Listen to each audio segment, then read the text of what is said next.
live on the other side here. So that's not a big deal. But if you don't tell anybody, you're my favorite two big tools. Well, thank you, love. You're welcome. Rusty bucket. You don't put a bear in something. You have what? You know what a bear is?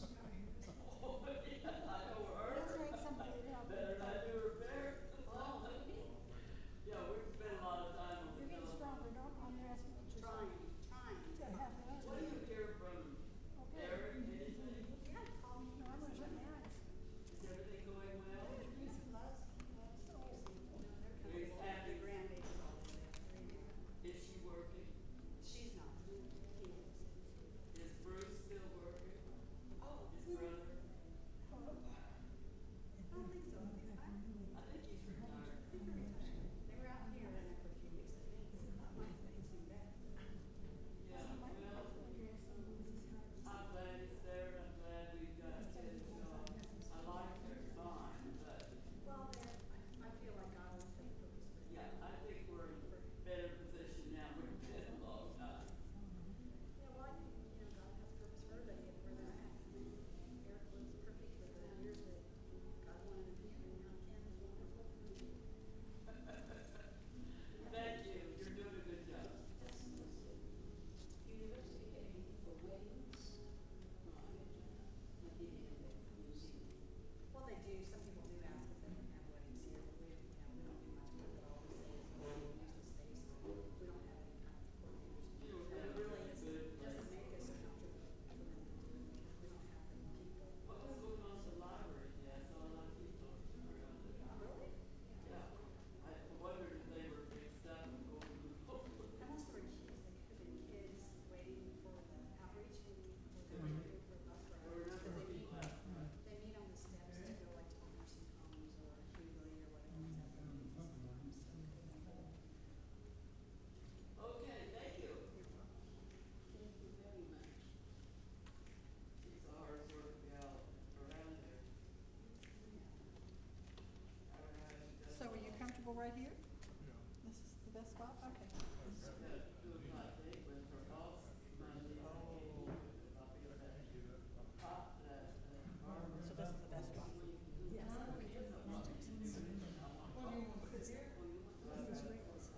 Yeah. Enjoy the lecture. No, I'm not. Looks like in March. Sit there.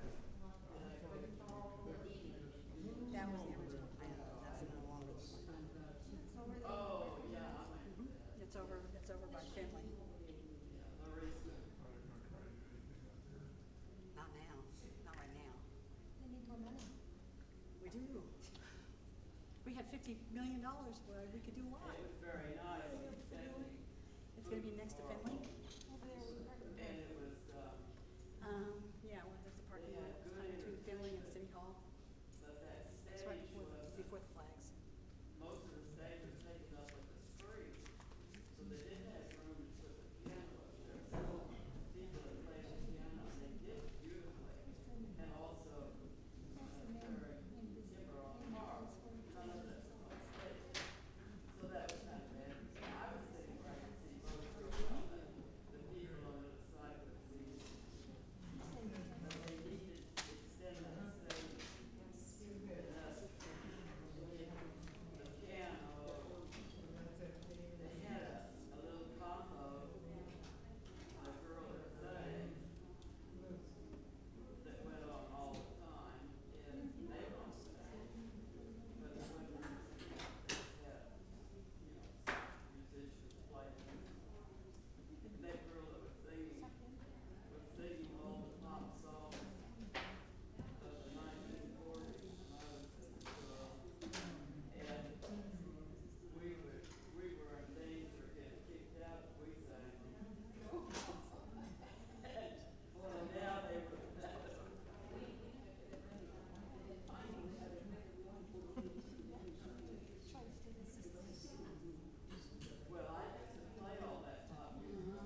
Mother kind of wanted me to come down here, but I wasn't really interested.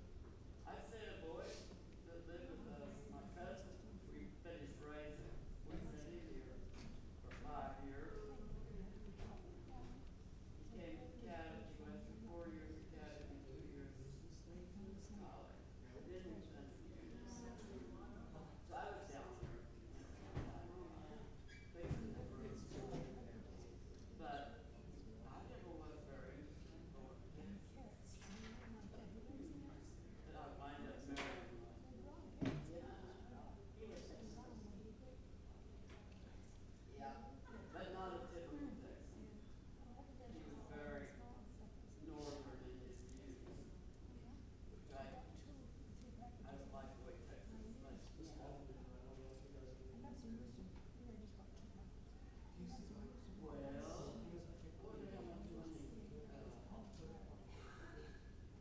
doing?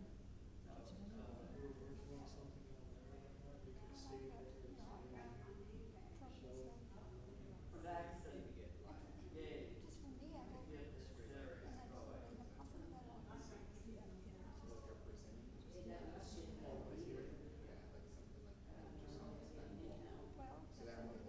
going.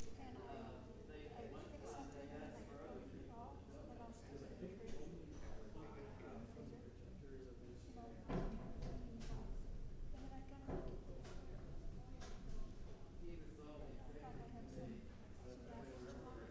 He was only 50 many years ago. So I'm looking for a lot of he was very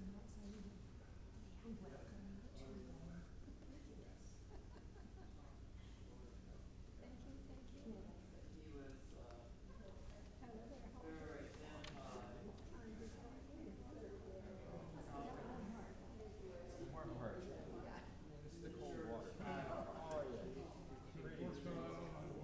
Wake up. Yes. Need to get woken up. Man, that's a real good display over there. Oh, isn't it awesome? It is. Yeah, it's good. Yeah, a lot of old bones. Fine. How are you folks? Good. Good. Good, good, good. Sure to have you here. We're glad to have the privilege of being here.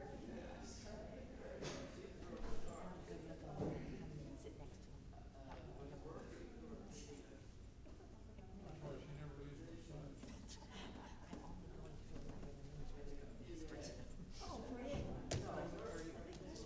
Is it okay? I just confirmed it.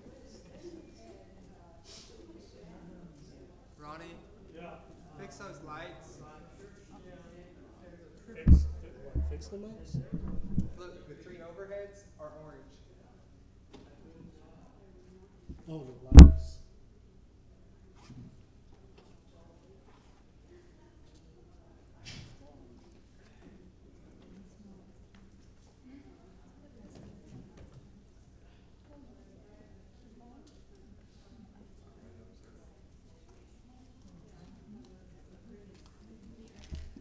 You know which ones those other ones are, like individually? I took out one because apparently orange is.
I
We'll get started here in just a few minutes. I do want to recognize just a few people as we begin. The Saxon Lecture Series has been going on for a number of years, and many times we bring in guest speakers. Today we have one of our own, but in the past we bring people in from outside this community, and there are some expenses that go along with that. And Dr. George Saxon and Dottie Saxon have been our sponsors for the Saxon Lecture Series for many years, and I just want to recognize them. I'm trying to find them right now. I know they're here. There they are. Let's give them a round of applause. Thank you so much.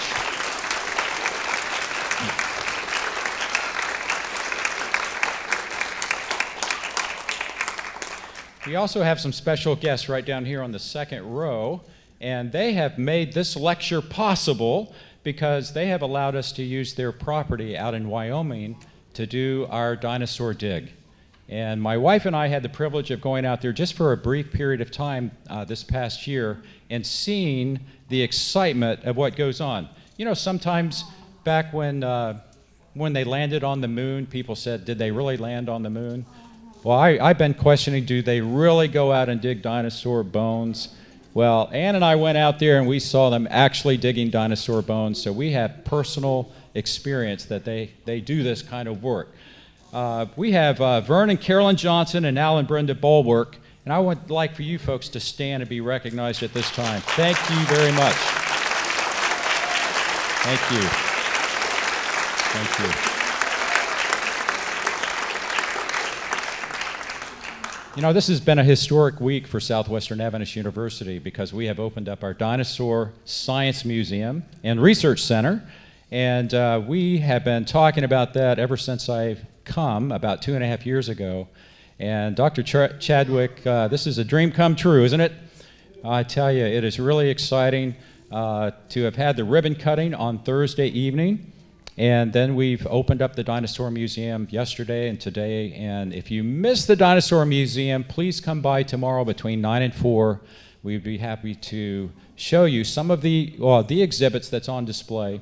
And we have over 22,000 dinosaur bones. We can't show them all to you, but we hope to keep that Dinosaur Museum fresh, you know, as time goes along. So please come back often to see our new displays as we move forward. Well, it's just an honor for me to welcome Dr. Art Chadwick. He has been on our faculty for many years. He has been participating in this dinosaur dig for over 20 years, or around 20 years right now. And he's done an incredible job. He's been utilizing some technology that is unique in the field, and he has written many articles as a result of his research in that area. So right before we begin, let's bow our heads for a word of prayer and ask God to be with us through this lecture. Dear Heavenly Father, it's just a pleasure to be here. And Lord, we don't know everything that has taken place in the past, but it's just fascinating to me to see the research that has taken place here over the last 20 years and how these many animals have been excavated, and now some of them have been put back together and now on display in our museum. And I just ask that you send your Holy Spirit to be with us as Dr. Art Chadwick tells us a little bit about the dinosaur dig and the history of this really important science project. In Jesus' name, amen. Dr. Art Chadwick, let's give him a warm welcome.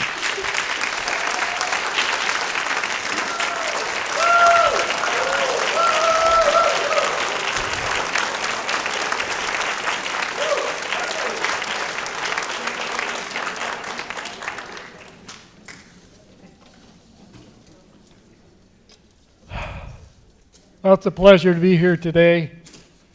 This day has been a long time in coming, and it is exciting to see something that's been your dream child come to fruition in such a beautiful way.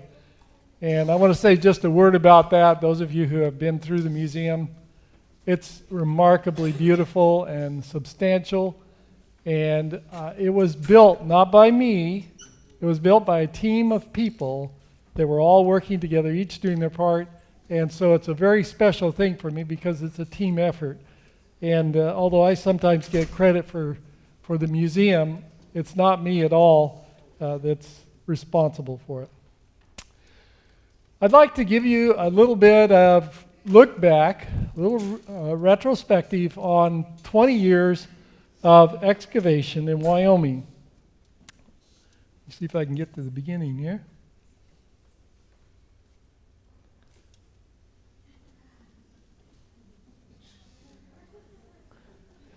All right.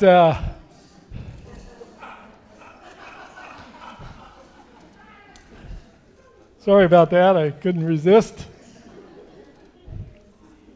Sometime in 1994 or 1995, any of you born back then? That's when I got a phone call from a good friend of mine, Dr. John Morris. And if you see somebody here today that looks like him, it might be.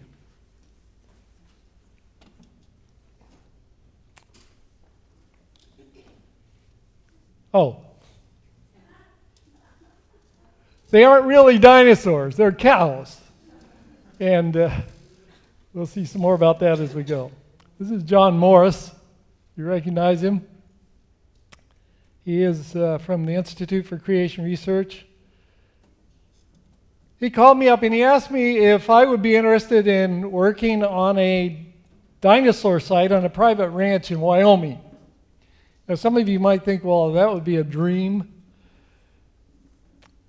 I learned that the ranch had been visited by another paleontologist from a secular university who saw the potential of the area and decided that he would like to set up a permanent field station there. And he asked the ranch owner for a 99-year lease to build that station. When this proposal was presented to Mr. Hansen, the ranch owner, he considered it and countered that he would accept the original proposal with the proviso that the paleontologist would be willing to allow his perspective on origins to be presented as well as the evolutionary one. In other words, the ranch owner didn't want his valuable resources to be used to promote just evolutionary views and long ages, because he was a creationist and a Christian, and he thought that his bones should not be used for that. The paleontologist was irate. He left with a shot over his shoulder that this would be the last day that Hansen would be, this would be the last day that scientific research would be done on the Hansen Ranch. So this was the end of science. That was a sad day for Glenn Hansen, whose sole intent was that the bones should be used for science. He resolved to find a paleontologist who did believe in creation, and his family placed a call to Institute for Creation Research, and thus John called me. It was a compelling story, but in spite of John's urging, I was not particularly interested. I was deeply involved in a research project on fossil whales in Peru, a project that was very promising and interesting, and I had already turned down half a dozen requests to work on dinosaurs over the years in my career. Our whale research turned out to be very productive, netting us numerous publications and even a cover article in Geology magazine, which you can see here on the screen, the most prestigious geological journal. It's still an ongoing project. In these articles, we were able to challenge the prevalent interpretation of radiometric isotope ratios, showing that radiometrically derived dates were incompatible with the field evidence. So we stated this in our publications, and that was a project that was really hard to lead. Later that year, I received a second call, this time from Dr. Kurt Wise. Kurt is another friend of mine who is an invertebrate paleontologist. He was then teaching at William Jennings Bryan College in Tennessee. He is known best for being a student of Stephen Jay Gould at Harvard. He did his PhD there. He asked if I knew a vertebrate paleontologist who might be interested in investigating a site in Wyoming which looked very promising. Although I had a background in vertebrate paleontology, I was not yet interested in this project, so I contacted my friend, vertebrate paleontologist Dr. Lee Spencer, who at that time was living off the grid somewhere in southern Oregon, which I think is all off the grid. I tried to interest him in taking on the project and talked him into calling Dr. Wise, and he called Dr. Wise, and the two of them went out to meet the Hansen family and sought to establish some guidelines for the project going forward. Now understand, this is all being presented from my perspective, and there are other parties that have different perspectives, so I'll not apologize for that. Later that summer, Dr. Spencer and I were conducting a tour, a geological tour across southern Utah and into clear on into Wyoming. And we ended up in western Wyoming, and Dr. Spencer suggested that we might go by and look at this ranch on our way home. He was trying to get me interested in the project. So we did that, and I agreed to take a look, and we took off. When we arrived at the Hansen Ranch, we were taken in by Glenn and Phyllis Hansen. Oops, there's Dr. Spencer. Sorry. There's Glenn and Phyllis Hansen. A couple whose gracious support made the whole project possible. Glenn, a tall, lean cowboy, handsome guy, took us in his orange Chevy truck out to see the site. He drove wherever he wanted to go. He didn't care about the terrain. He went where he wanted to go. And it was an exciting ride getting out there, I must say. Finally, he stopped on top of a ridge some miles from the ranch house. He invited us to get out of the truck, and as I stepped down, I'll never forget the experience. Everything under my foot was dinosaur bones. It was shocking to me. In fact, I was so impressed that when I returned home after our visit, I was determined to take on this project just to preserve the bones. I couldn't stand the idea that every year these bones are washing away and being lost to science. They don't make any more dinosaurs. They don't make any more dinosaur bones. So when you lose dinosaur bones, you're losing data, and that hurt my soul. As a result of Kurt and Lee's visit, the Hansen Research Station was established with Al Bulwark, who you just saw stand up down here, who is Glenn's son-in-law. He was the chairman of the board. They had designated procedures for applying to do research at the station, which at that time consisted of a dilapidated mobile home with a septic tank.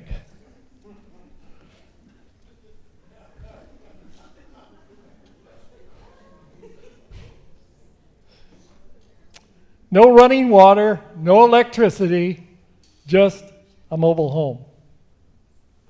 We applied and were approved to bring a group of teachers for 2 weeks excavation at the site during the summer of 1997. Among them is Lori,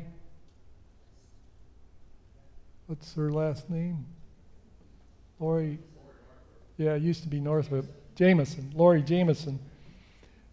She's right here in Keene, but she was one of those people in 1997. No electricity, no running water for 2 weeks. It was an exciting time. But the project was successful, and we got our feet wet. At one point, our hosts, Carolyn and Vern, I believe it was, borrowed a generator for us so we could at least have electricity to run our refrigerator, and we ran that a few hours a day.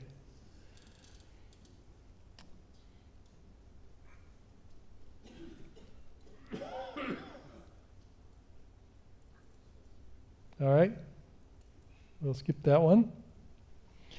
It would be 2 more years before we were to have another class in Wyoming. In the summer of 1998, Lee and I traveled to Wyoming to visit with the Hansens and to learn more about the area.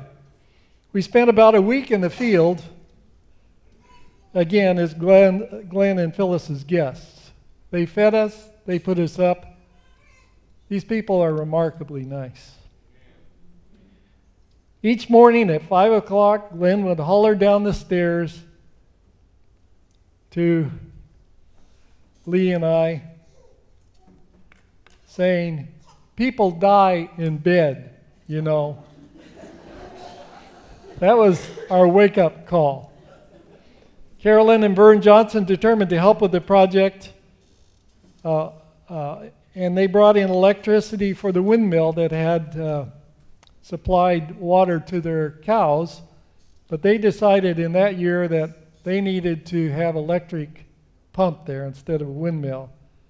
And that also gave us water and electricity in our camp.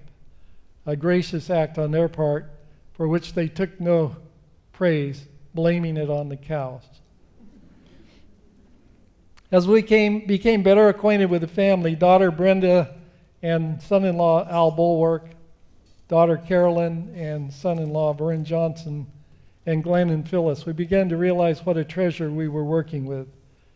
They have always made us feel more than just welcome, and we do indeed feel like part of their family. And that's not a joke. In 1999, I was desperate. I had not been successful as a recruiter. I had only one student signed up for the course. One day, as I was passing through the hallway in the basement, I ran into Larry Turner.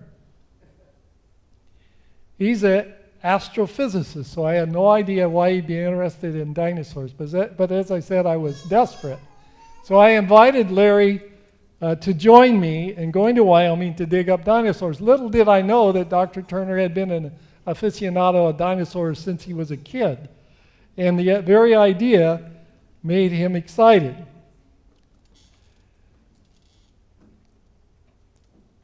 There was a problem. The academic dean told me that we couldn't take just one student and teach a class in Wyoming. But I put my finger in the air and I said, let's see, there's you and there's me and the student, that's 3. We were allowed to take a free course. So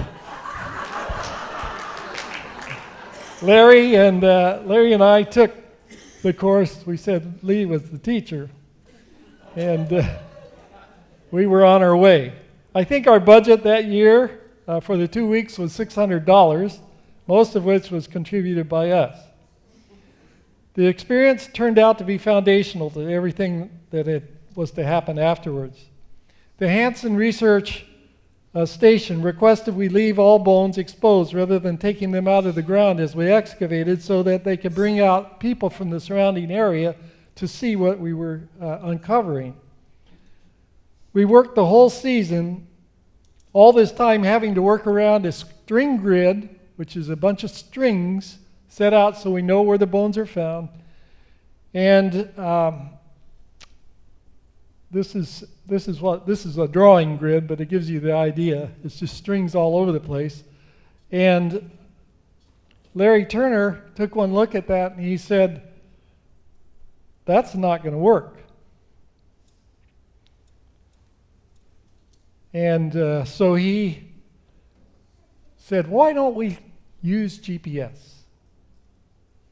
And I said, well, that'd be nice, but GPS doesn't give you the accuracy you need. And so when I got back, I began to look into GPS equipment for mapping the bones. We wouldn't need all the strings that were all over the place.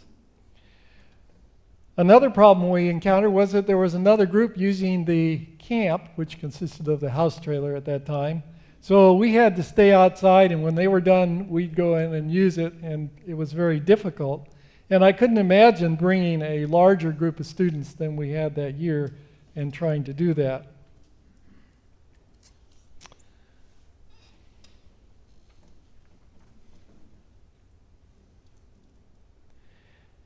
In 2000, a lot of big breakthroughs took place. This is the map that we had of the quarry from 1996 and 5, 6, and 7.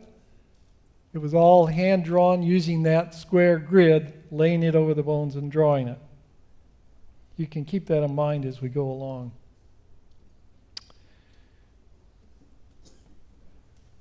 So, what did we find out? GPS is available, survey grade GPS is available, that can give you accuracies of a centimeter, like that, 1/4 of an inch. And that's good enough to map dinosaur bones. So if we could get a hold of some of this equipment, then we could use it to map the bones. We wouldn't ever have to do all these grids and strings again. So I came back and I started calling around. I found out, yes, you can get that equipment. It's $50,000. Well, by that time I'd accumulated a little money. I had $15,000 in the bank from various donors. And so I called up the company president. He happened to be in Moscow at the time I called him. And I said, look, I've got a new idea for using your equipment that might sell a lot of units. And he said, what is it? And I told him, and I said, we need a unit to do work. And I said, he said, how much money do you have? And I said, well, I have about, and then I made the mistake of telling him. And he said, that's exactly what I need to get you a unit. So, but getting the unit is only part of the problem, you understand. This is a very technical device that requires a lot of sophistication to run. And those are two areas that I don't have particular expertise. But we figured it out.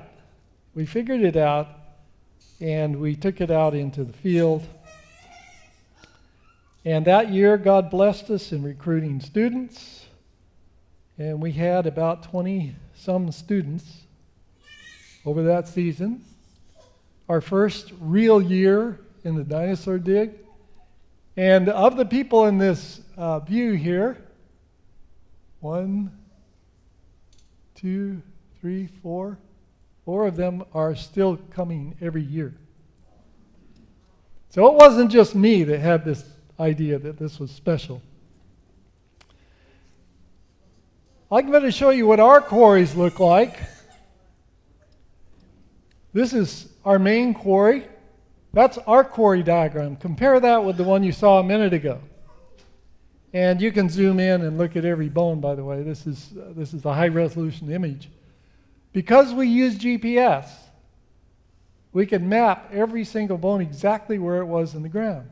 We could take a picture of the bone, and then using GIS software, we could superimpose the picture on the GPS points and anchor it there. And from then on, that bone appears where it is here in the diagram. So this is an actual view of what the quarry would look like with the dirt removed. What every paleontologist would die to be able to have. And oftentimes when I give this report at Geological Society or somewhere like that, you can hear an audible gasp in the audience when I show these pictures, because they've never seen anything like this before. We also opened that year a second quarry, just to show you that particular spot is not unique. This is South Quarry, and it's equally dense. By the way, the big bones in there are about 1.5 meters, about 5 feet long, 4.5 to 5 feet long, just to give you a scale, because there are little red dots, and you can barely see them. I can see them from here, but you probably can't see them back there. They give you 1 meter grid.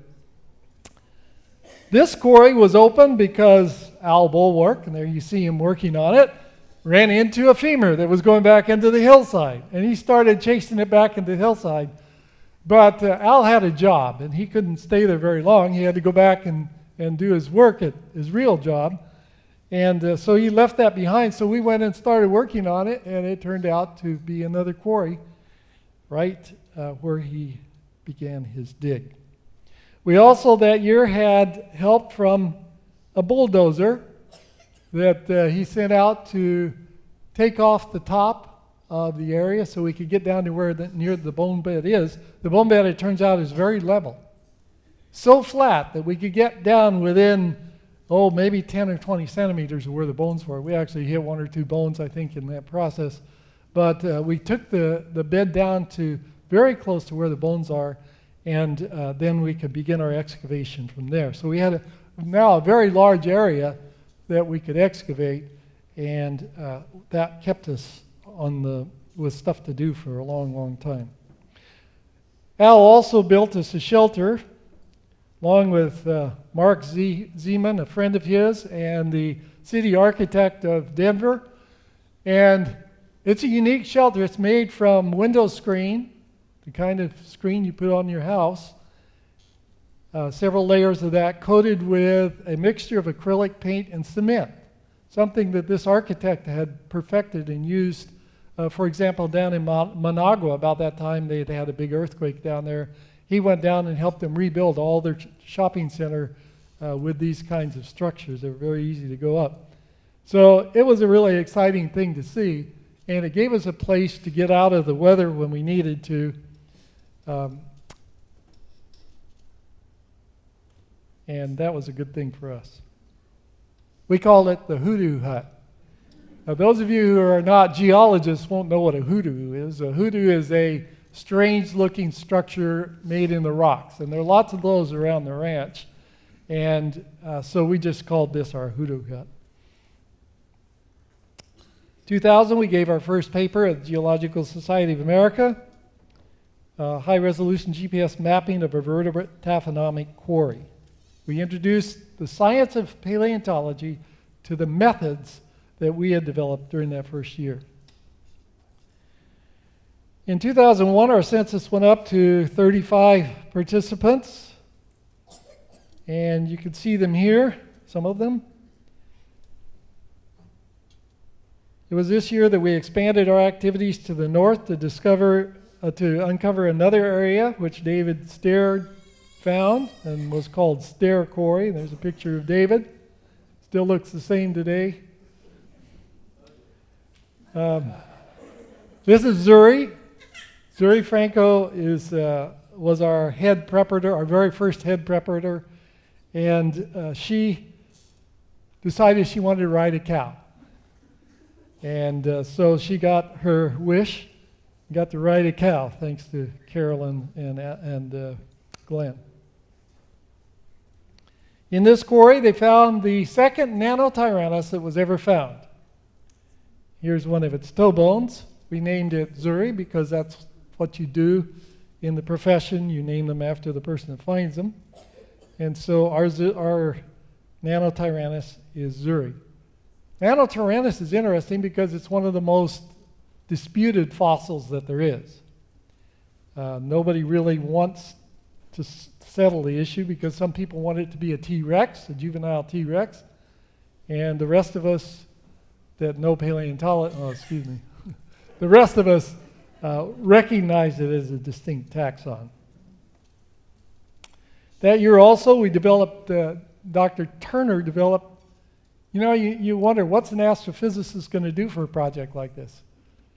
Organization, organization, organization. All those bones need a name. And in fact, he told me one time, he says, once you get the bone out of the ground, you take a picture of it, you don't need the bone anymore, just throw it over the hill, but you keep all the data. So anyway, from that point onward, we had special cards made for each bone with field numbers on them that become the museum numbers later on. We were still managing to survive in the mobile home, but change was needed if we were to move ahead. By season's end, we'd passed the 1,000 bone mark. That was a big landmark.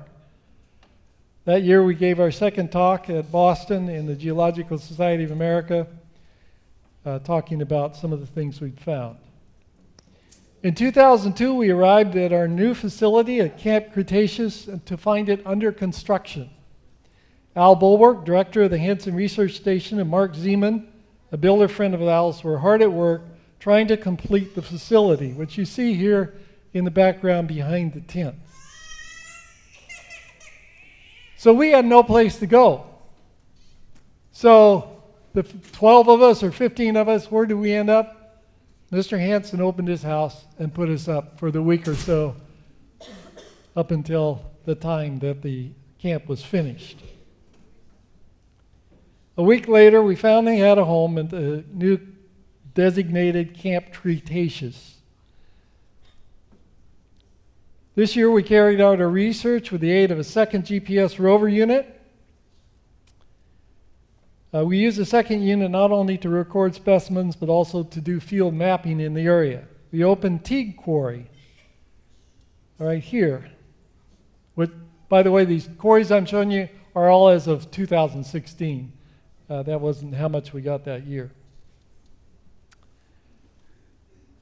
And this is Amy Teague. Amy Teague is a high school teacher in Cleburne, and she came out that first year, and she had one child that was a year old and one that was still nursing. She left behind to come out here to the dig. From that year on, she brought both of her children, and they literally grew up in the dino dig. And today, to this day, I just saw one of them the other night. That's their life during the month of June, is to be in Wyoming. You get the idea there's something special there, don't you? We had this year, I think, 35 participants, and we gave a talk at the Society of Vertebrate Paleontologists that year in Norman, Oklahoma. 2003 saw us expand our number to 45, so gradually these numbers are going up. We added a satellite uplink and wireless internet access to the camp experience. We opened a new quarry to the west of North Quarry. With typical flair, we named it West Quarry. And there it is. We opened it because we wanted to find out how far the bones went. So we moved out as far as we thought we would hit the edge of the bed. We dug down, and this is what we hit. We're no better off there than we were in the main quarry area. They're everywhere.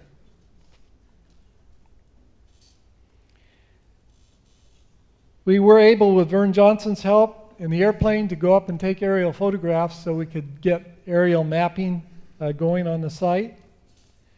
We had, and you could see them in that picture, some spies. The guy with the white hat, he wears a white hat, and the guy in front of him and the boy up here in the front with the gray shirt were spies from Trinity Christian Academy, a very important, influential school in Dallas. And he was coming to spy out the land, to see if this would be a safe place for him to bring his early teen group of students on a trip. Now, I take time to explain this to you because from that year on, we had 15 to 20 young people that joined us for a few days every year. Because he loved what he saw, and he was enriched by it. And just to give you an idea, one of the kids' fathers came out to see me from Dallas one time. This is a year or so after his son had gone out there. He came all the way from Dallas to see me to thank me for what we had done for his son during those 3 days they were in Wyoming. I didn't ask him what it was. I don't know to this day. But people's lives are changed by being interposed with this group of people out there in Wyoming. That year we gave another paper at the Society of Vertebrate Paleontology meetings in St. Paul, Minnesota. 2004, we had the kids arrive for the first time. A bunch of them. I don't know what they do at the school, but these kids are remarkably well behaved. They are polite, gracious, Christian kids. And this particular year, we had a lot of rain. In fact, we had so much rain that one of the days we couldn't go out at all. And the next day, we could only go out for half a day. So I had all these 20 kids plus our 35 people in camp all at once, inside, while it poured rain outside. Back in those days, it used to rain a lot out there. Not so much anymore, fortunately, for us. Not so fortunately if you're the rancher. But the rain came, and they came inside, and we thought of games, and we kept them entertained. And they came back the next year, so I guess everything worked out all right. So we actually had 62 people in camp, which is for us, that's a remarkable number of people to have to accommodate.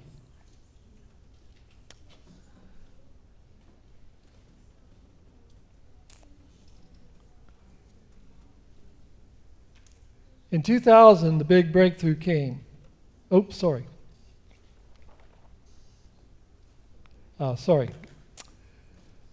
That particular year, we had some archaeologists that came out, and these archaeologists wanted to learn how to use our equipment. So they took us over to Jordan. So Larry and I got to go to Jordan and to teach the archaeologists how to use GPS equipment to do mapping. They then gave a paper with us at the national archaeological meetings on these new techniques that we had taught to them. This was the first year we had satellite in camp and satellite internet in camp, and in 2004 we gave a paper at the Society of Vertebrate Paleontology meetings in Denver. 2005 we had a total of 71 participants. We opened a new quarry to the east of Main Quarry. We again had major bulldozer work done. We took off the top of a whole nother hill so that we get to the bone bed better. We had a geology class taught by Elaine Kennedy, a sedimentologist, and we presented our sixth paper to the Geological Society of America that summer, that fall. 2006 was our 10th season. This was the new quarry that we opened in 2006, Southeast Quarry. Again, don't you love those names? Southeast Quarry. We had 13 students taking the class, a total of 92 participants early in the year.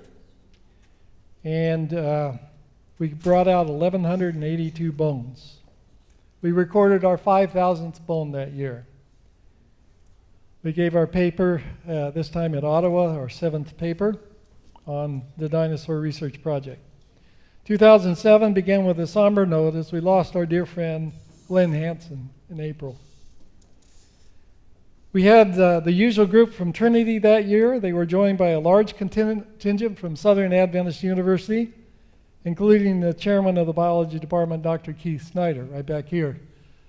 Keith has been with us ever since.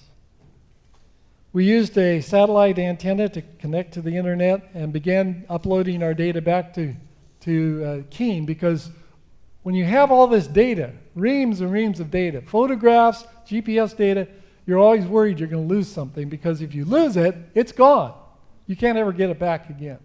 So we now upload our data every day to Keene before we erase it off our equipment. So we have a copy in Wyoming, we have a copy in Keene. Then we feel comfortable using our equipment again.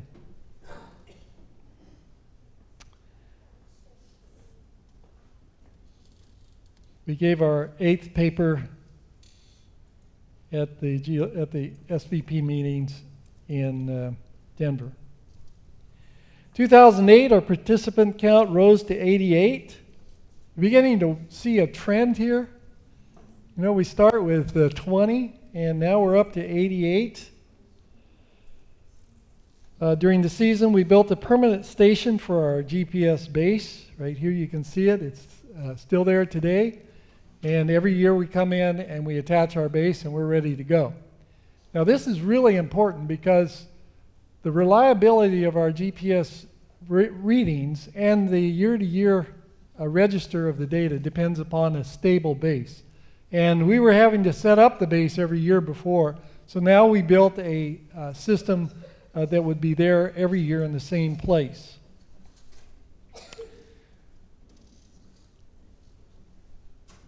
Justin and I had spent many hours of prayer and agonizing calls especially to a guy in Salt Lake City by the name of Mark Silver when our GPS didn't work, which was frequently the case.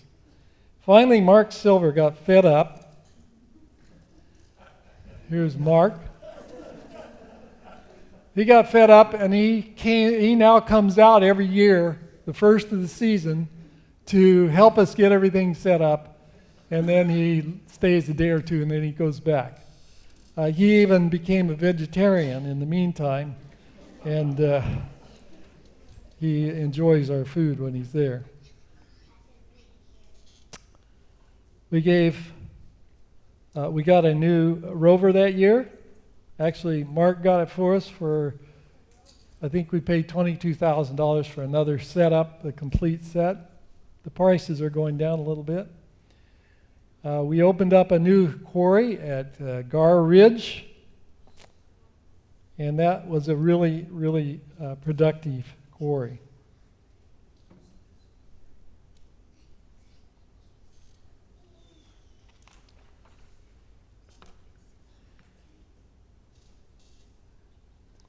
And the Gar Ridge Quarry in 2009, we started that.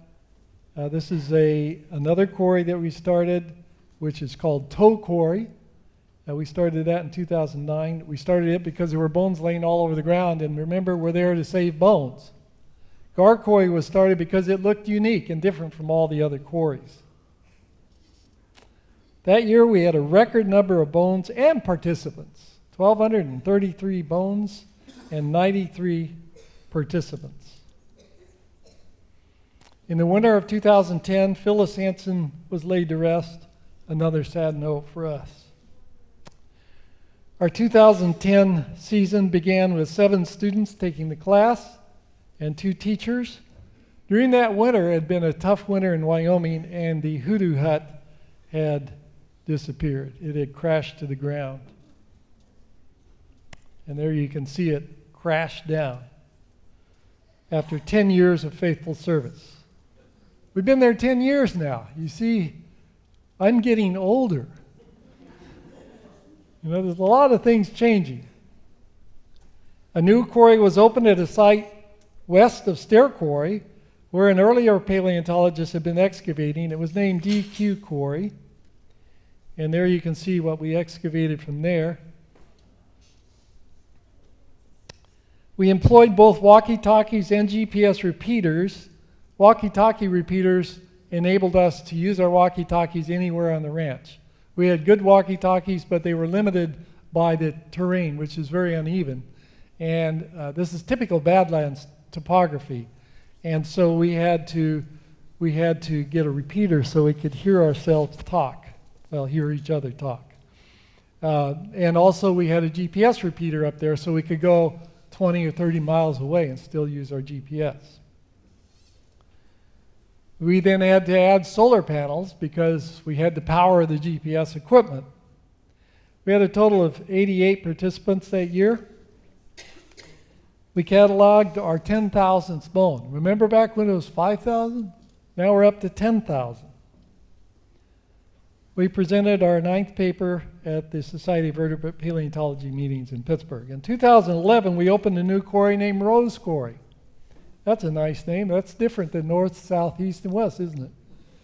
Well, it was named after the discoverer, Rose Weeks, but Rose didn't want the honor. So I found a rose bush nearby, wild rose, and so we named it Rose Quarry. We managed to balance working in 7 different quarries during that season. We saw the emergence of new interest in what we were doing with our first videographers coming to record what we were doing and make videos about dinosaur digs. Something that has turned into a flood. I think last year alone we had 6 different groups that wanted to come. 5 of them came. The 6th one came this present year, making videos. And these videos are coming out now. The Institute for Creation Research has a series of videos on dinosaurs. And I don't know what the name of them is, but they'll be available very soon. And we're in there. And a group from Brazil was out there last year, and they filmed the dig, and they have come out with their first video. I just saw it yesterday. And a group from Focus on the Family has been out there making their videos on creation. So we are getting a lot of, you don't call that press, you call it something else, a lot of video coverage as of now. We presented our work at the national meeting of the Geological Society of America. And here's Rose Quarry, by the way. It's hard to get an idea of how big a deal this is because the scale is different depending on how close the bones are together. I can only show so much on the screen. But this covers a wide area. And some of those bones are, well, if you look real closely, the biggest bones you see in there are about 1 meter across. So that'll give you a little bit of scale. And that's Rose Quarry.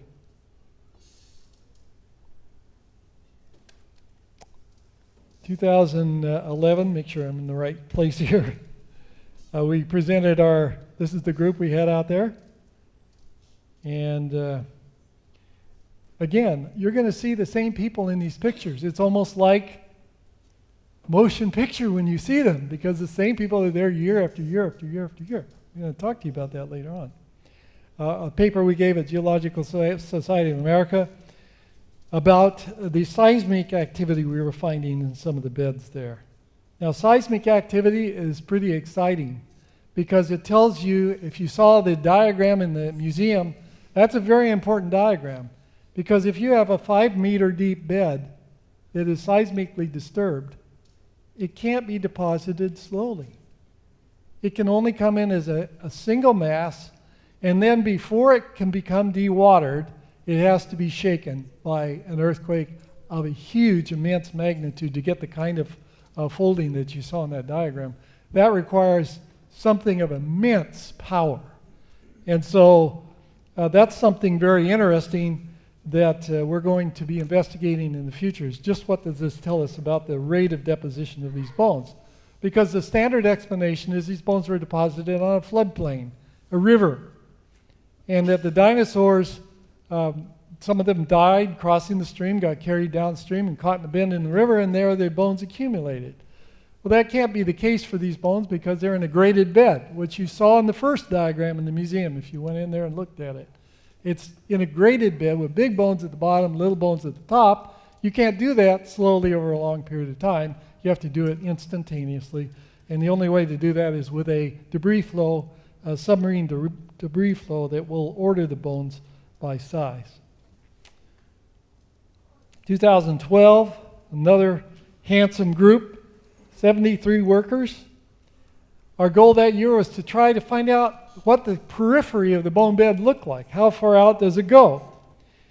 And so among other things, we started a new quarry, Neufeld Quarry. By then, Bernie Neufeld had been with us long enough to be a seasoned veteran. And so he took over this quarry, and this is what it looks like. Now, across the top, we started there. We went out as far as we could go on one of these ridges. We started digging there, thinking we had reached the edge of the bone bed. No, we hadn't. There were many, many bones, as you see over here on the bottom. The bottom is a blow-up of the top, which shows the relationship of these two sides. So we dug a trench all the way over to here to this side, and we stopped over there because the bones were going down too deep. They were still all there. So we extended what we knew about the bone bed by 100 meters or so that year. We also opened 2 remote quarries, one at the site of a nodosaur, which is a different kind of dinosaur that has big pebbly blocks, biscuits of bone all the way across its back. And also a Tyrannosaurus and Triceratops in another quarry. We recovered more than 1,600 bones that year for the first time. And we gave another paper at the Society of Vertebrate Paleontologists in Raleigh, North Carolina. 2013 was a banner year for us. We had 103 participants. That was a record. We explored with their help east of where we had started. This is a portion of the 103 participants. And we opened a quarry over there. It didn't turn out to be very useful, so we abandoned it. And then Ivan Snyder and Forrest Shepard, 2 young paleontologists that had been with us since they could walk almost. Ivan grew up out there, just like some of Amy's children. And Forrest also came there first as a very young man and a dinosaur enthusiast, and a paleontologist of no mean repute. He actually has some kind of a fossil named after him out in California where he's done a lot of work. This quarry, called Ivorest, or Ivan and Forest, has yielded an abundance of fossils. By now, fortunately, we had 4 GPS units, so we could send one out with them. And again, you can see the extent of this bone bed is immense. And all that area back here above the bone layer is unexplored yet. So there's huge amounts of terrain yet to be explored out there. And this quarry, like Rose Quarry, is different than the main quarry area where we find mostly the duck-billed dinosaur and Monosaurus annectans. In these quarries, we find everything else that's in the Lance Formation except the duck-billed dinosaurs. So there's a mystery for you. Why does the main quarry area have all duckbills, and why do these other quarries have no duckbills to speak of? Just an occasional bone we find there. But we find Triceratops, Nanotyrannus, Pachycephalosaurus, Nodosaurus, Thesalosaurus, Struthiomimus, Dromaeosaurus, and Troodon, and so on, and Tyrannosaurus. Those are all found at these remote quarries. We also that year, thanks to Bernie Neufeld, added not the beautiful lady, but the cart she's in, four-wheeler. And that was Bernie Neufeld's idea. He says, why do you walk all the way from one of these quarries to the other when you could get there and really fast in a four-wheeler? And so he insisted that we get a four-wheeler. He had done the same thing to me 20 years earlier when we were working in Grand Canyon, and he said, why do you hike into the Grand Canyon when you could use a helicopter? And so we started using helicopters, and the rest of my career in Grand Canyon went much more rapidly and effectively after that. So Bernie was a gifted free thinker who went beyond the box. Some of you know him. We added a cell phone booster that year so that we could get around, so we could talk out. We met our 15,000th specimen. We got 2,256 specimens that year. 2,256 specimens. So I said that was a banner year. And we installed a repeater on top of Cell Phone Hill, what we call Cell Phone Hill. All our repeaters and we got a satellite dish, not a satellite dish, a receiver dish that broadcasts 27 miles, I think it is, to Newcastle, the signal for our internet. So we get our internet now, rather than from the satellite, we get it directly from Newcastle via this hilltop here, which is high enough to see Newcastle. There's a lot of stuff up there. This hill is really, really beautiful in the sunset, as you can see, or in this one, another one. Sunsets up there are so spectacular, we usually stop work and go out and look at them. 2014, we had a total of 75 participants. The Hansen Research Station added a new shelter for us that was the successor to the one that fell down, which is a real blessing in the field. That year we decided we had to do something that we'd known about for a long time, which is to remove a Triceratops skull from the ground. Here it is, and Stefan and Donella Gray took the responsibility of supervising that. I guess Stefan had a lot of experience digging out Triceratops, so he took over that responsibility, and I could go about all the other affairs I had to take care of. By the end of the season, we had 2 new quarries, Triceratops 1 and Triceratops 2, and we had out of the ground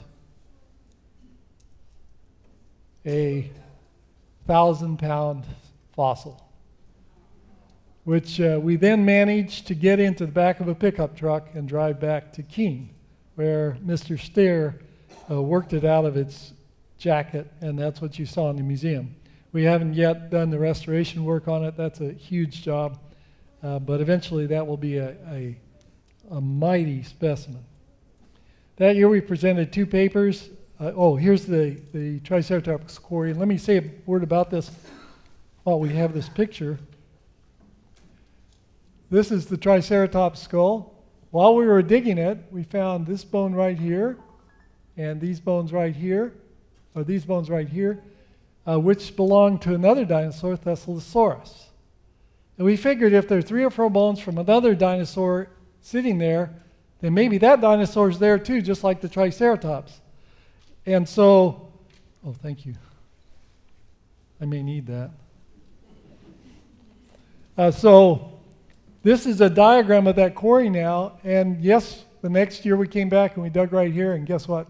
We not only found some more bones of the Triceratops, but we also found the Thescelosaurus right here.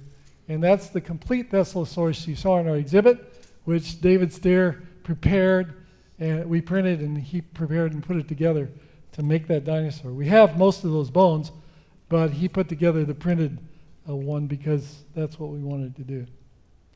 That year we presented 2 papers at the Geological Society of America in Vancouver. One thing about these meetings, you do get to travel around a lot. It's interesting, just to say a word aside, because I am known as a creationist, for the first 10 years I gave papers, people wouldn't come up and say hi to me. But after 10 years of seeing our work presented at their meetings, they now go out of their way to come say hi and talk to me openly. Most of these paleontologists are now pretty friendly with me. Some of them are very good friends, the kind that give you hugs. 2015, the highest number of participants to date, 140. 140. For 3 days, we had 93 people in camp. Now, the camp is not that big, and it's pretty remarkable that we were able to make this all work, but we did. With the advent of drone technology, we took advantage of that to take some pictures of the camp, and here you can see our camp. This is the main camp here, this building that Al and Mark Zeman built. This is a tent that's behind it. And the rest of what you see here are our private bedrooms. This picture was taken when there were 93 people in camp, so there are a lot of us there. By the way, the rest of us have these kinds of bedrooms. This is Stefan and Danella's bedroom. Not that I'm jealous. Continued excavation at Triceratops site revealed the remains of a mostly intact Thescelosaurus, which you can see here. And that was our first intact specimen that we found on the ranch. Most of the bones we find are disarticulated. As I say, in the main quarry area, they're in a graded bed, so they obviously were brought there from somewhere else. Now we're beginning to find out here in this quarry some dinosaurs that seem to be more together. During the season, we uncovered 1,267 specimens. That year, I gave 5 papers at Geological Society of America meetings. 4 of them were on this, and this lists the 4 papers. You can see we're getting very diverse. Not just talking about the basics, but about a lot of other aspects.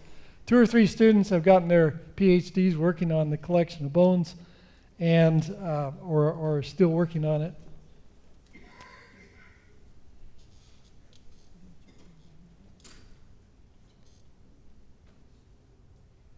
In 2016, our latest season.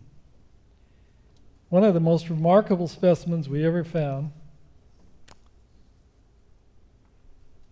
This season was so spectacular, I don't think they can keep getting better, but each year they do.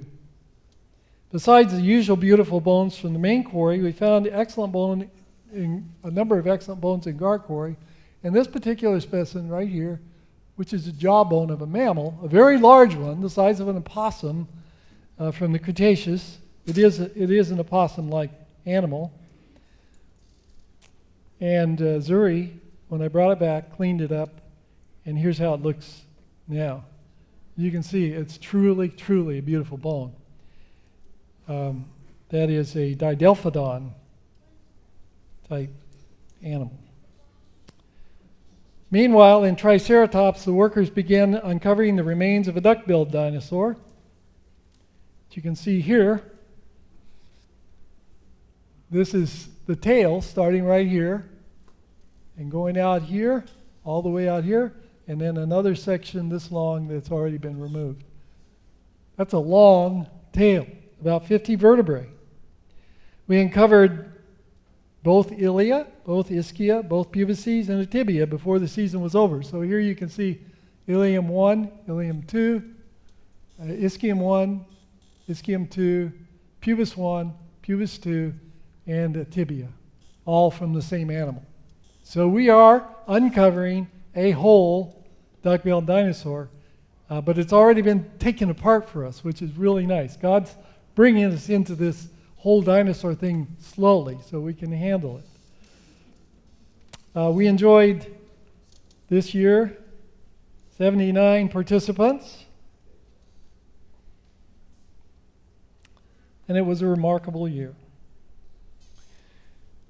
Well, we've talked about retrospective. Let me talk about the future. I have laid aside my status as a faculty member. I am now officially retired. But I'm still very much involved in research and in the dinosaur project. So long as it's possible and useful, I will be involved in this project. The Hansons are personal friends of mine, and this is far more than a job. I spent nearly 2 years of my life on the ranch in Wyoming. It feels a lot like home to me.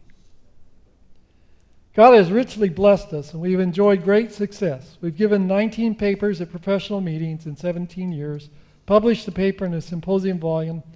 We've had over 1,000 participants, counting the people that have gone to Wyoming and the ones that have worked on the bones back here, over 1,000 participants, people whose lives have been touched by this project.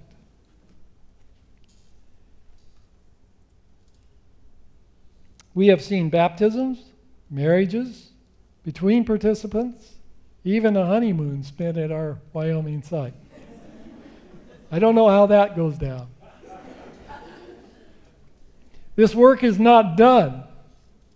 We are writing papers right now, Dr. Snyder and I and Dr. Turner, writing papers on what we have found there. We are making presentations worldwide on our dinosaurs and how they fit into the history of the world. That's a big deal. We do not own the project.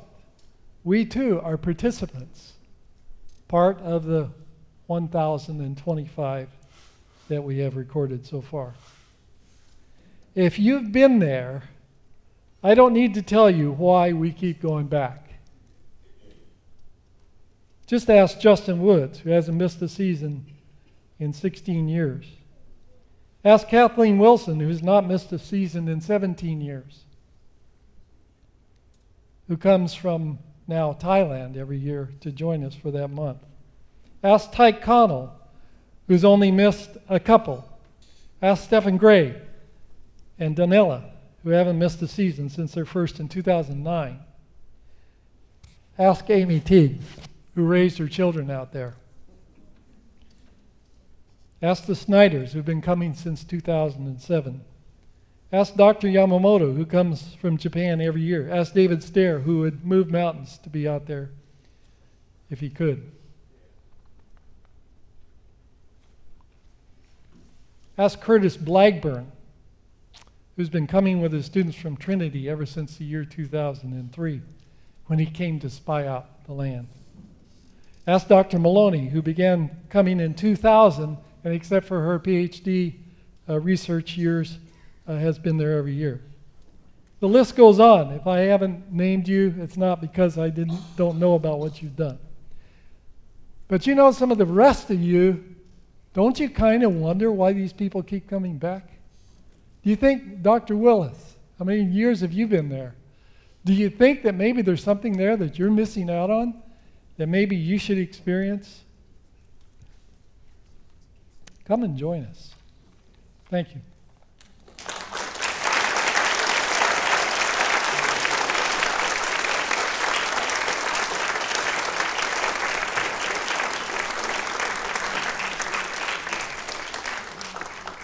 I'll be willing to take some questions.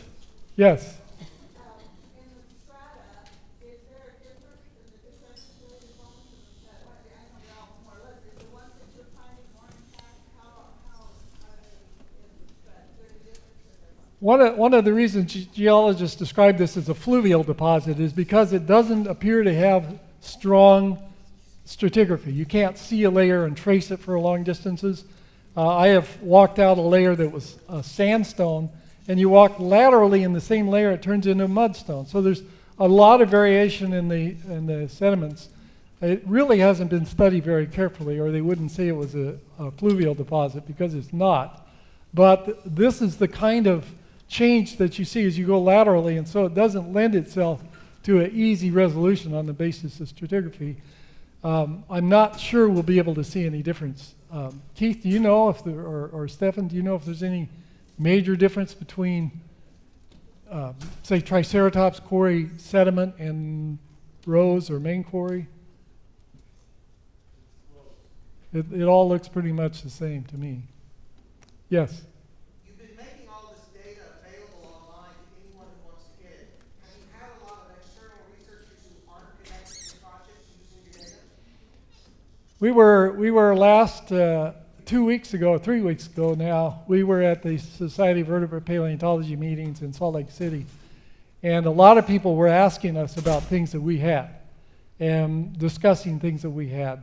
But by and large, I think people just avoid us because we have BO. You know, it's not an area that they want to get involved in. And so they kind of look the other way. But in the last year, again, this is opening up a lot. And I had a researcher in Hong Kong who got copies of all our bones from Nanotyrannus that we have made copies of. And another person, I had 3 people on the table at once wanting Nanotyrannus bones that we had.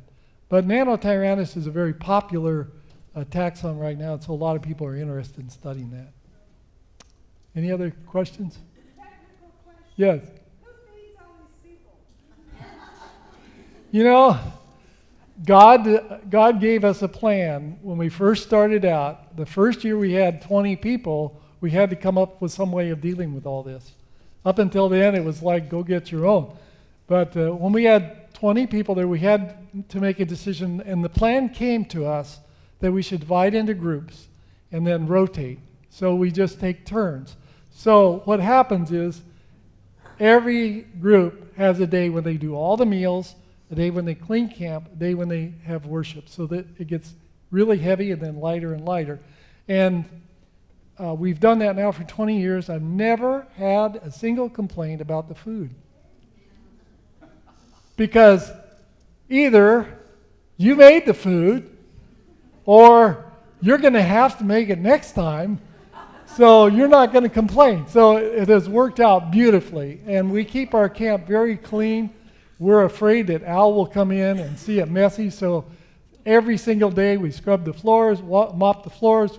We keep it really, really clean. I'm very proud of that technology. Yes? I'm curious about the dirt between the bones. Have you looked for pollen or any other plant remains? Yes, we have. We have some pollen in the museum. In fact, you can see one of the diagrams, pollen diagram from the site. There's a lot of it, and it's perfectly preserved. It's beautiful. And we haven't really analyzed it yet because the woman that was doing that died, so we haven't pursued that, but we do have the data available. Yes? I'm curious, what are the main distinguishing characteristics between the Nanotyrannus and common T-Rex? Yeah, good question. There are 54 of them, so I won't give you them all. But what happened was, just to give you a little rundown on the history, the same year that we found ours, another group found one somewhere else in the Badlands of South Dakota. And they were from a museum, and they needed money to support it, so they said it was T-Rex. Because it was smaller than a normal T-Rex, they said, well, this is a juvenile T-Rex because nobody ever found a juvenile T-Rex. Same thing with a lot of other dinosaurs, not Edmontosaurus, but other dinosaurs. They have adults, but they don't have any juveniles. And so they thought, well, this is great. We found a juvenile T-Rex. And so they advertise it that way in their museum, and it's a big deal. It's the main display in their museum. The whole museum centers around that. So that then was the stand they took, and they tried to support that with various lines of reasoning. But there are a lot of major differences, like 17 teeth in the jaw instead of 13. That's a big difference. I'm not sure how you do that. Like having crushing teeth rather than blade-like teeth that the nano has.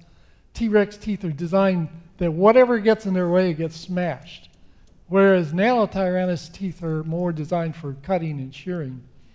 And then, last year, they found an intact Nanotyrannus, including the arms. Apparently the arms go away really quickly when something dies. That's one of the things we know from taphonomy. And so what they found was that the arms on an immature Nanotyrannus are bigger than the arms on a fully mature T-Rex. And that's just not going to fly. So I think eventually the people who want to push for Nanotyrannus being a T-Rex will run out of steam, and it'll be settled into that. But meanwhile, we get a lot of publicity out of it. We had National Geographic come here a couple of years ago and make part of their movie on our campus, and we've gotten a lot of publicity from having a Nanotyrannus. Yes? Is that also supported by your imagery of bone density with the Nanotyrannus to say that growth rings or even length of time that the animal would have compressed its own cartilage joints to support length of time rather than juvenile? Yeah, I think that's still an open question, but I think the growth rings, we have at least 7 growth rings in that, and that's 7 years old. And I think the idea was, until they started getting these numbers, that these dinosaurs grew up very, very rapidly. So the T-Rex would become fully, and that's why we don't see any juveniles, because one year they're a little egg, and the next year they're an adult. So there isn't any phase in their life when they're not an adult. And so that suggests that this nano, which has slowed down its growing. If you look at those growth rings toward the outside, they get very, very narrow. It looks like he's slowed down his growth rings. But no one piece of data is going to settle this except maybe the arms. And so it's still pretty much an open discussion. Yes, I need. I have actually 2 questions. One curiosity about, you gave the manufacturer an idea of marketing as GPS. Did he ever give you a further discount after that? No, you know what? For whatever reasons, people have not followed in our footsteps. You can make your own surmise about that, but every year I feel we get 1 year ahead in our data, farther ahead. So I'm not too unhappy that other people haven't, but it is a remarkably useful technology, and people are to their own detriment not to be using it, in my opinion. My second question is how do you market the fact that you have basically a dinosaur library in the entire world of scientists? How do you market your information? Well, in 2004, at that time, we had the largest online database of dinosaur bones with pictures in the world. And so there was a site at Berkeley that purported to have representatives of every site on the internet that had any fossils on it. So it had not only some big museum, but it had Joe Smith's homepage with a dinosaur with a fossil on it. So I thought, well, they'll be happy to have our site, and so I sent them our URL, and they sent me back a notification that they'd received it. It would be on there. So I waited a few days, and I looked, and I couldn't find it. Eventually, I wrote back to them. I said, emailed back, and I said, what's the deal here? And they said, oh, we weren't supposed to have accepted your site. It's still out for review. Remember, this is the largest collection of dinosaur bones on the internet. It has no philosophical content whatsoever. It's just the bones. So 3 months later, I got a rejection notice that our site was neither scientific nor educational, so they weren't going to include it in their site. So that made me mad, and when I get mad, I sometimes am very creative. And so we then got busy, and we produced another website that's all educational, again, without any philosophical content, no millions of years, no creation or evolution, just about the dinosaurs in the site. We also gave 2 papers at the Geological Society of America on our site, on the website, and we published a paper in the symposium volume on the dissemination of information from our project. And then we decided, let's go a step farther and let's make 3D images of all our bones and put those up, and with Dr. Thomas's help, we built a device that will automatically take pictures of the bones, and then we upload that to the internet. So we have 3D images of all our bones. Since then, we've added virtual reality 3D images, but the project's still going on. And by the time I was through, I didn't care whether they put me on their site or not, because we had so much stuff they didn't have. So I kind of let marketing go by the wayside because of that. But that's where we are today. It's well known, though. Yes? Dealing with how you said that most of the matrix varies between mudstones and sandstones, as well as the presence of seismite in the location. Uh-huh. How do you say that there's even a transference of different matrices to the relatively horizontal locations of able to bulldoze down to a very specific level right above your bone? How can you predict where your bones start dealing with a seismite? That's a really good question. I don't know that the bone level itself, when it was deposited, was affected by seismite. Dr. Turner has his ideas about that, but I think principally it's flat lying, and very flat lying. We can see the topography of the bottom of the bed, and it's the best marker we have. We were using the seismites for markers because they are time transient. So we were using the seismites as stratigraphic markers, but the bone bed itself is a really good one because it is flat lying. These beds are above it or below it, but not where the bones are themselves. There are a lot of major seismic events recorded in the Lance Formation. And it turns out, until we started looking at it, they'd been noticed years ago, but they just said distorted sediments and nothing more. Nobody really mapped these things out until we got involved in it. And so now, with Kurt Wise's help, we're working on a major study on these seismites. And it turns out that it's very, very important. Okay, thank you very much. It's been a pleasure. If you have any other questions, I'll be outside for a bit. And God bless you.